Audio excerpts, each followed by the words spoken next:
अब हम question number 3 देखेंगे। What will be the output of the following code segment. तो इसमें एक लिस्ट ली है जिसमें 1 से लेकर 10 तक एलिमेंट्स हैं। फिर फॉर आई इन रेंज, अब देखो 0 से स्टार्ट किया है क्योंकि इंडेक्स लोकेशन 0 से स्टार्ट होती है। ठीक है, तो यहाँ पे हम इंडेक्स लोकेशन को लेके लगेंगे, कॉमा कहाँ तक, जहाँ तक उसकी इंडेक्स लोकेशन है। तो इंडेक्स लोकेशन की जो लेंथ है वो 10 तक है। ठीक है, फिर इन्होंने क्या किया है कि आई को 2 से रिडिवाइड करके जो उसका रिमाइंडर होगा वो 0 बचेगा।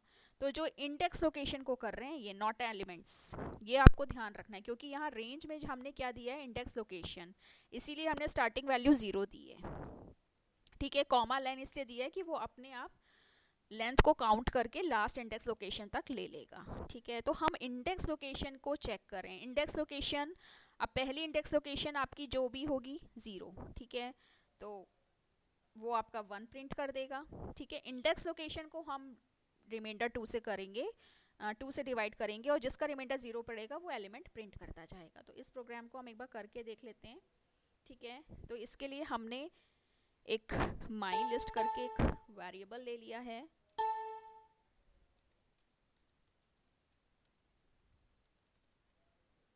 कुछ भी वेरिएबल ले सकते हैं। My list is equal to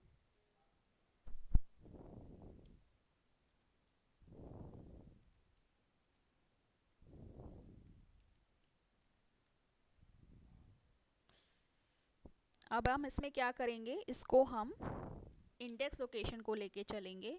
हमारी इंडेक्स लोकेशन स्टार्ट होती है 0, आपको पता है फॉर लूप में हमेशा स्टार्टिंग वैल्यू देते हैं। तो इंडेक्स लोकेशन हमारी 0 है और लास्ट वैल्यू हमारी लेंथ को के थ्रू हम लेके चलेंगे और लिस्ट का नाम है माई लिस्ट।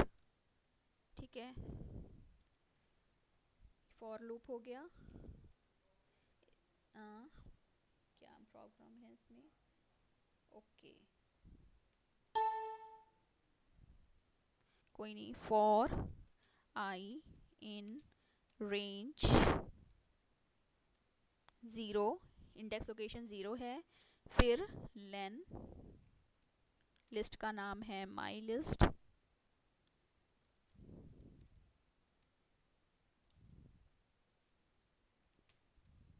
ठीक है, अब इन्होंने कहा है कि हमें इंडेक्स लोकेशन को चेक करना है। तो आई में आ रही है हमारी इंडेक्स लोकेशन, रिमाइंडर चेक करने के लिए मॉड्यूलस साइन होता है, 2 से चेक करना है अगर वैल्यू 0 के बराबर है।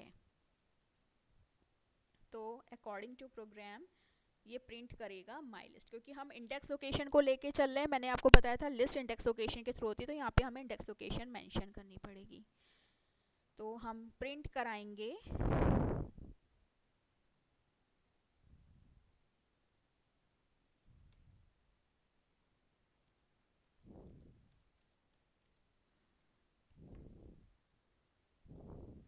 माई लिस्ट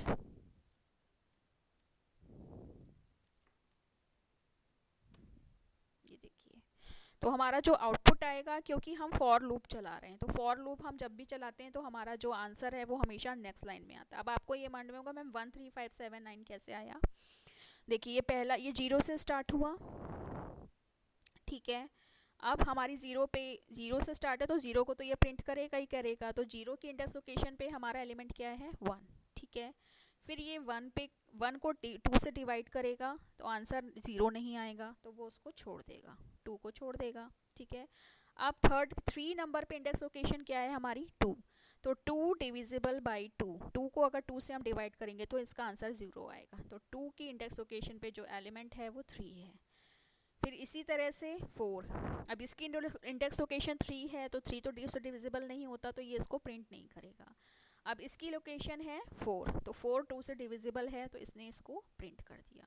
तो इस तरह से आपको ये कंफ्यूज नहीं होना है, ये एलिमेंट को नहीं, ये इंडेक्स लोकेशन को चेक कर रहा है 2 से, और फिर उस जो भी इंडेक्स लोकेशन 2 से डिविजिबल है वो उसको यहाँ पे प्रिंट कर रहा है। तो जब भी आपको आंसर प्रिडिक्ट करने के लिए आएगा फॉर लूप से, आपको हमेशा ध्यान रखना है नेक्स्ट लाइन में आएगा। ठीक है, तो इसमें बिल्कुल भी कंफ्यूज होने वाला नहीं है, लेकिन जब इस तरह के क्वेश्चंस आते हैं तो स्टूडेंट्स कंफ्यूज हो जाते हैं। बट अगर आप प्रैक्टिस कर रहे हो तो आपको कंफ्यूज होने की ज़रूरत बिल्कुल भी नहीं। अब देखिए इसमें है स्लाइसिंग। ठीक है, तो इसमें स्लाइसिंग के लिए 1 मिनट, मैं आपको इसका आउटपुट प्रिडिक्ट करके ही दिखाऊंगी, बस शो करूंगी।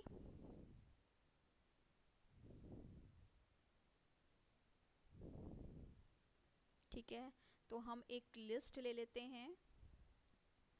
माई लिस्ट इज इक्वल टू 1 2 3 4 5 6 7 8 9।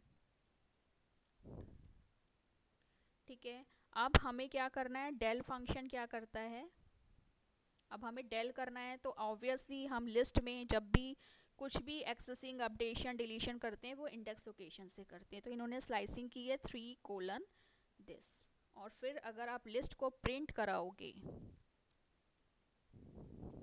तो ये अब आपको देखना है कि इसने कौन कौन से एलिमेंट्स को डिलीट किया है। 3 से स्टार्ट हुआ है तो 0 पे 1 है, ये 2 पे है 1 2 3, तो यानी कि इंडेक्स लोकेशन 4। तो 4 से लेके 10 तक, ठीक है, क्योंकि लास्ट लोकेशन नहीं दी है। तो 4 से लेके 10 तक ये क्या कर देगा, डिलीट। ठीक है, तो क्या आंसर आया 1 2 3। Is that clear? क्योंकि स्टार्टिंग स्टॉप वैल्यू नहीं दी, जब स्टॉप वैल्यू देते हैं नहीं देते हैं तो वो लास्ट तक ले लेता है। अब उसके बाद दूसरा है डेल माई लिस्ट, सॉरी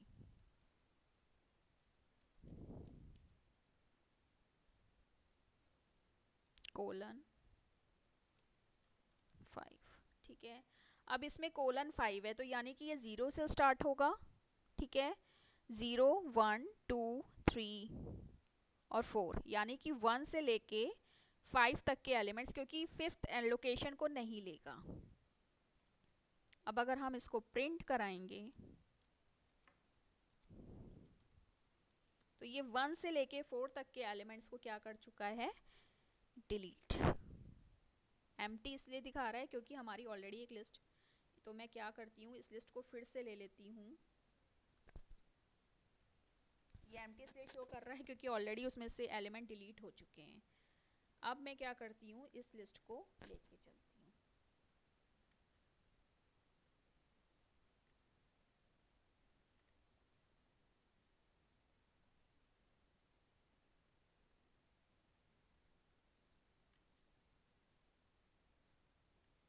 ठीक है, तो अब हमारा क्या हुआ है, 0 से लेके 4 तक के इंडेक्स लोकेशन, ये देखिए 6 7 8 9 10 आ गया, 0 1 2 3 4। ठीक है, और इसी तरह से कोलन 2 में क्या होगा, ये किस किस को डिलीट करेगा, 1 3 5 7 और 9। तो ये भी मैं आपको करके दिखा देती हूँ।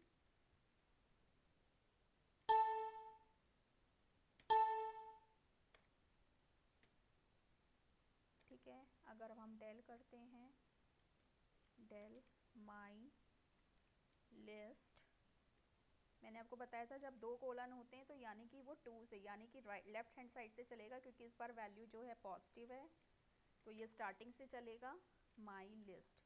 तो ये ऑल्टरनेट मतलब 2 वैल्यूज़ को स्किप करेगा लिस्ट में।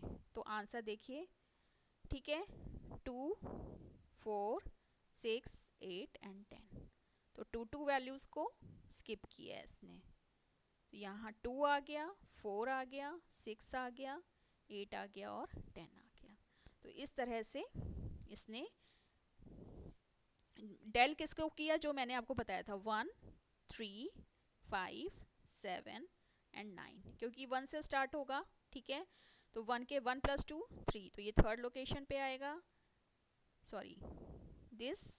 तो ये एलिमेंट्स डिलीट हुए हैं, जो मैंने आपको एलिमेंट्स पहले बताए थे वो एलिमेंट्स डिलीट हो चुके हैं। तो 1 3 5 7 और 9, तो ये एलिमेंट्स सिर्फ बचे हैं। तो ये बचे हुए एलिमेंट्स को शो कर रहा है। ठीक है, क्योंकि डेल करने के बाद जैसे इसमें ये एलिमेंट्स बचे थे वैसे इसमें ये एलिमेंट्स बचे। तो जितने भी 2 से स्टार्ट क्योंकि यहाँ पे पॉजिटिव वैल्यू है, 2 कोलन है, तो इसका मतलब ऑल्टरनेट इतनी इतनी वैल्यूज़ को स्किप करके बाकी की वैल्यूज़ को डिलीट करता जाएगा। उसके बाद 5th क्वेश्चन है differentiate between append and extend. तो वो हम ऑलरेडी कर चुके हैं। अपेंड क्या करता है, लिस्ट के लास्ट में एलिमेंट को ऐड करता है, और एक्सटेंड लिस्ट को एक्सटेंड करती है। Thank you.